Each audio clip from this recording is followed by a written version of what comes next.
I am the Tofu Golem. Please enjoy the video. You start by locating the latest log. .txt and Pojavlauncher storage. This is where errors are recorded and why we need it.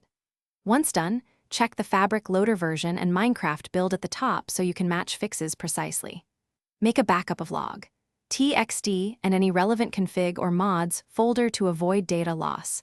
This protects you if a change breaks things and lets you restore quickly without reinstalling players or mods. You now scan the log for clear markers, exception caused by and specific class names, which point to the root cause. Once you find a stack trace, extract the mod or library name and timestamp to reproduce the failure in isolation. Next, disable suspect mods and relaunch. If the crash stops, re-enable one at a time. Make sure to test with the exact Fabric and Minecraft versions, because mismatched loader or mappings often cause no class def found error or silent failures. You finish by applying the chosen fix. Update, replace, or remove the offending mod, or install the Fabric and Minecraft versions that match the mod's requirements. Once done, clear caches and relaunch. This ensures stale data isn't causing repeats.